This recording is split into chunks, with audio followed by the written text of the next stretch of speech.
Hi guys! Welcome to my channel! And today's guest is... Miss Kley Klemens. Trying to take over already. My channel? This is what I've been doing for the last 7 years. Oh, that's right! Oh my god, that's We've right! known each other for 7 years. Oh my god, that was such a long time ago. And, you know, from the beginning I knew that you were gay.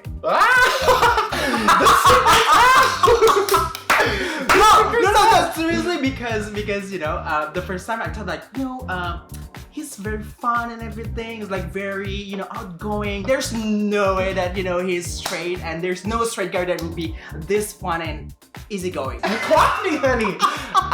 My biggest memory of when we met was those eyebrows. Do you see them? Zoom in, zoom in, zoom in, zoom in, and cut.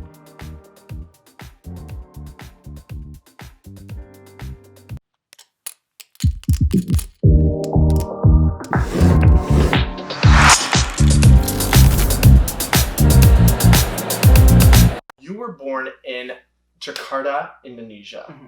It's a very religious place, having both Muslim population and a Christian population, right? Yes, that's right. Majority Islam. Yeah. How was that growing up?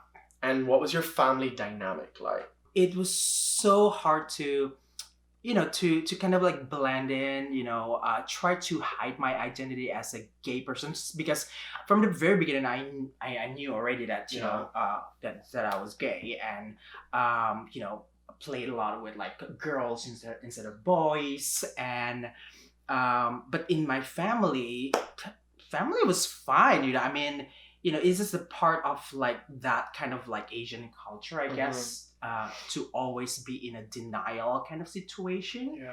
So there was They never like, talked to you about it, did they? no, not really. I mean, there was like sort of like femininity. One more time. Femininity. There's always like a side of my feminine side of mine, you know, growing up, and you know, my sisters, my brother, and my parents usually took that as something that is more like a creative, like, Okay. you know, somebody who's like creative and very energetic and being funny and everything. You grew up in quite a religious family. Yeah. Christian? Catholic, Catholic upbringing. which is, you know, very, very strict when it comes to it. Yeah. And your dad was very huge in the church. Yeah. He, you know, he was a big part of the church community.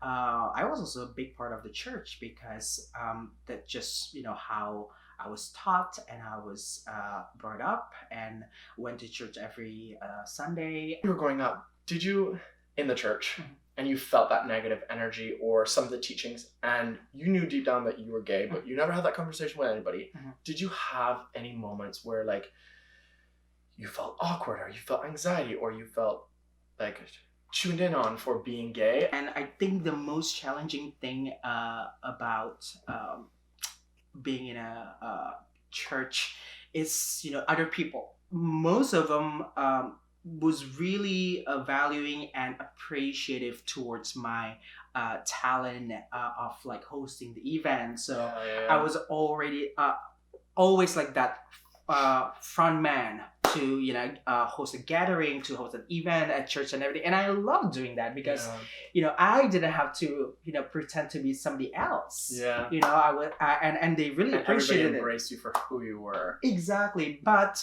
at certain situation, I could feel the kind of like hate and Energy. discrimination. Yeah.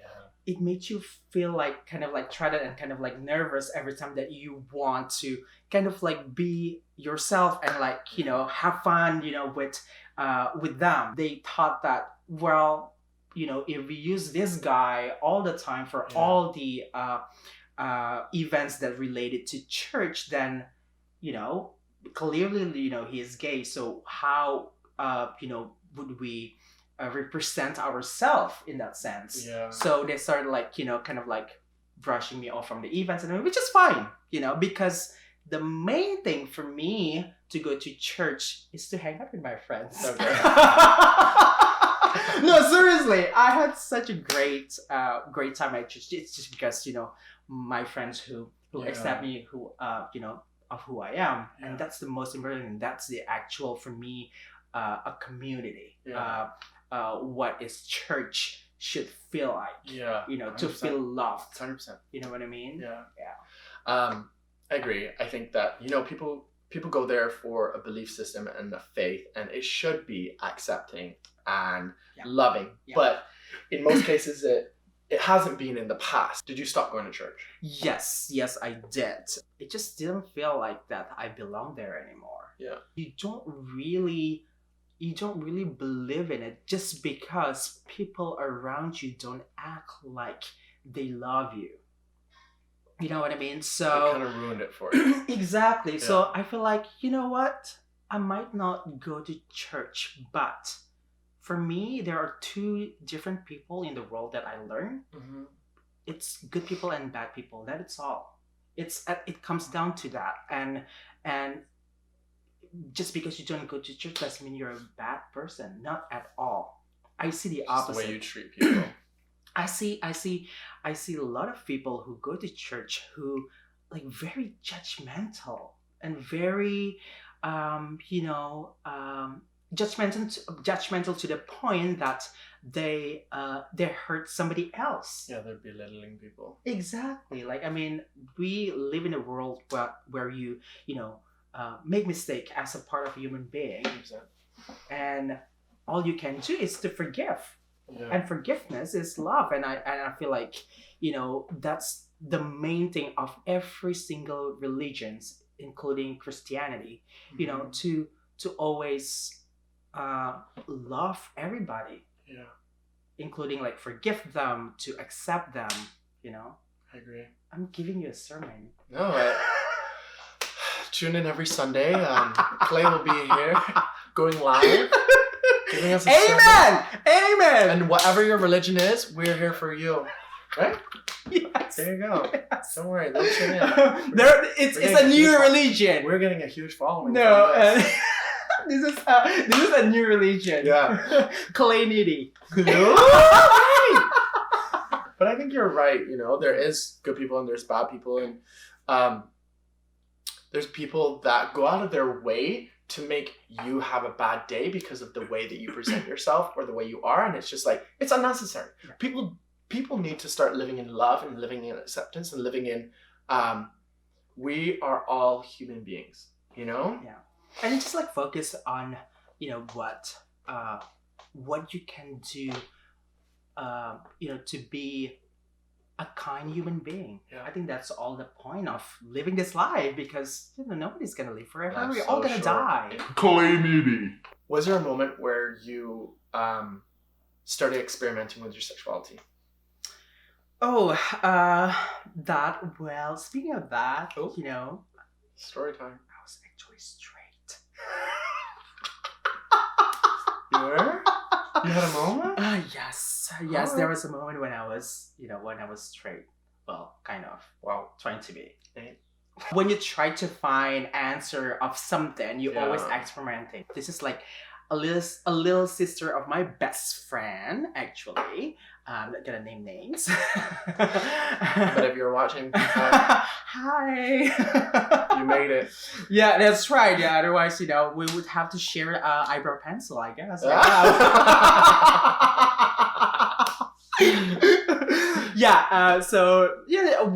Me and her dated for like 3 months only, and it was. I think when I think about that again, it's not so much about that I was attracted to her sexually. It just like Emotionally. emotionally, like more like I like to be I like to be loved, and that's the whole point. But it was just 3 months, and it was so short, and I think it was also the part of me hiding my identity, from feeling pressure from society, so you felt like you needed to hide your identity. Yes. But we didn't have sex. You did? We did not. We did not no, we did not even like hold freaking hands. And then I think fast forward to a university life, it was actually quite rough because I sort of like catfish like some straight guys online as well. Yes, I did. You were a catfish? Yeah. Yes, I Wow. did. Yes, I did. I mean, this is probably when internet was quite new to you too. Yes. I went to the internet cafe because I didn't have like internet At your place. At my place, yeah. So why did you feel like you needed a catfish? I didn't know. I think at the time I felt like a woman. No, seriously, like, you know, emotionally and sexually, I felt like a woman. Do you think that you felt like you needed a catfish because you didn't want to get caught? Yes, of course. And I think one of the reasons is because that time I had no idea where to find gay males. Yeah. You know, so I just, you know, started with that straight males, and it was clearly a professional picture. Come on, I downloaded that like from porn sites. Yeah. Like, come on, like, you know, could easily be caught. Well, of course, you know, we didn't like cam or whatever. It was just like a voice or whatever. So I could really like soften my voice so it would. Oh, so you actually spoke to them as like a like very soft and very like, you know, like a cute little girl. You're almost like a professional. What was your account name? Oh my god. Oh, hold on. Alexandra So Beautiful or something like that. That's so ridiculous. So if any of you are watching and you've ever met Alexandra So Beautiful, here she is in person. What made you move on from catfishing? I realized that, okay, if I felt a great pleasure like from this interaction, that means, you know, I'm more attracted sexually to guys. So at that time, I started like accepting myself as well as a gay. When I watch porn, it's instead of like straight porn, you know, I didn't look at the girls, trust and believe. Honestly, though, it is a good way of like understanding your sexuality. That was what society tells you, right? And that's like what's common or normal, you know, should like. So that's, you know, when I found out like, what? I was looking at the boys more. So that's why I realized, okay, well then, that means I'm a gay person, and from that on, I like search for like gay porn and kind of like gay website as well, like, in terms of like, you know, chat in the room. internet cafe. Yeah, that's right. Wow. I know. You're watching porn in the internet cafe. What? No! Oh my gosh! I was like, yikes, dude. I was like, well, she is a pro catfisher, so she might be a pro stealthy. Oh my gosh, but that was a good one. My first boyfriend, I actually met him on Yahoo Messenger at that time when I was 20, and I had a chance to meet him in person only once though. We had that long distance relationship, like, you know, overall, I think a year and a half. Wow. Yeah, and we only met once, and it was one of the most memorable and fantastic moment in my life, and I was so grateful for it. But the more I exposed to gay community, the more acceptive, you know, I am of myself, and I started like, you know, this feels right. Yeah. This feels natural. Yeah. This what makes me happy. Yeah. So I owe that to him, and actually had a first gay relationship that was good, because not a lot of people out there had that on kind the of first like, time. Yeah. you know, that opportunity, you know, and it could destroy you. So you know, I again very, very thankful. And were you not nervous meeting him for the first time? Like, you're having this relationship over the internet, you know? We talk like quite often at that time before we met.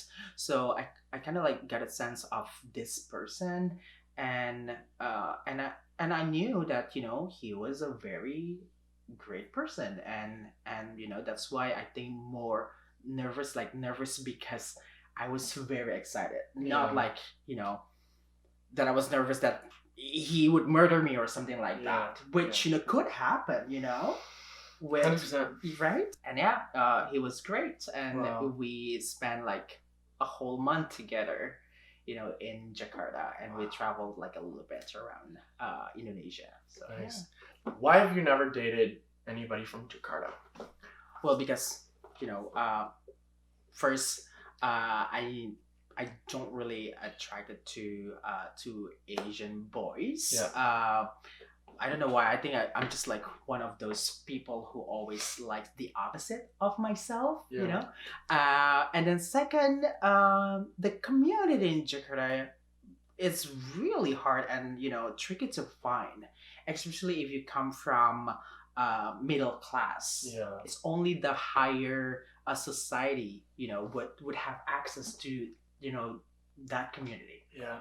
So it was really hard, and it was really hard even to get to know Any gay people? any gay person as a Yeah. friend, and at that time, I was very insecure about myself too. So You had so a lot I of internal homophobia. yeah, Mhm. and then I think we've gone through like that phase too, where we know that we're gays, but we don't want like this other gay person to identify me, Yeah.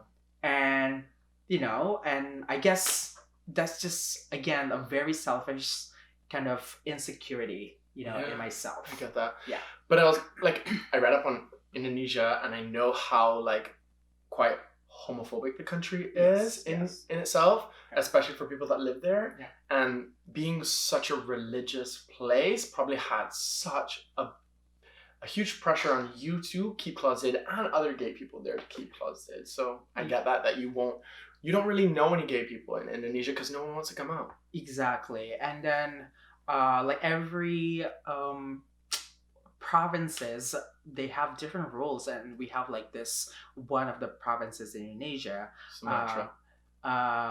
it's Aceh. Aceh is in Sumatra Island. Mhm. So Aceh is the one of the most conservative province in Indonesia, and I think if I'm mistaken, the punishment for being gay, I think, what is it if you kind of like Throw rocks? no like Lash. Oh, yeah caning?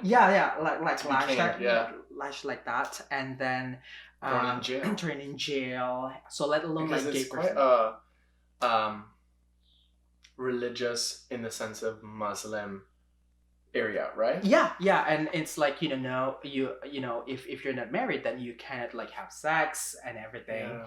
And so I'm not sure exactly why it started to develop that kind of laws, because it's Mhm. not Indonesian laws. So I want you guys to understand also, the Sharia law is not Indonesian laws. Yeah.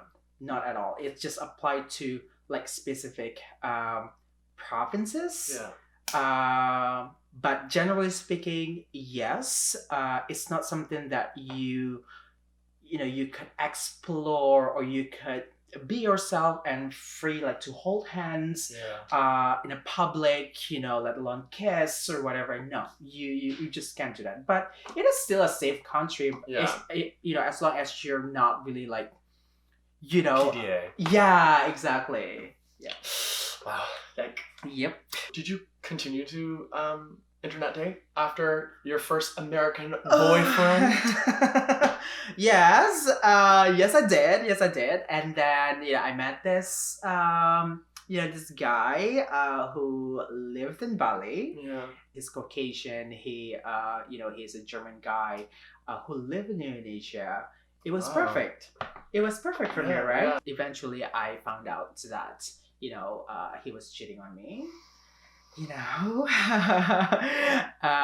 Of course, it was heartbroken and everything. It was really hard, especially you thought that something that was impossible happened. It's possible. So you were going through so much, right? You were still closeted, dating, had your first relationship, that broke off, probably a little bit heartbroken because it was your first boyfriend. You then started dating this guy in Bali, and then he cheated on you. You are again heartbroken. Yeah. Did you ever have a moment where you connected with your family or had support? You're gonna have to tune back in next week to learn more about Kley's story. First of all, thank you, Kley, for joining us and always being so open and vibrant and energetic. I love it. And guys, thank you for watching. Tune back in next week as Kley talks to us about coming out to his sister and his family dynamic and moving around the world for love and what life was like living in Canada. So you're not going to want to miss this. Now, if you want to learn more about LGBTQ rights in Indonesia, I've left the link in the bio. And if you're queer and you're traveling to Indonesia, there's a link in the bio, things that you need to know before you go. Ciao for now.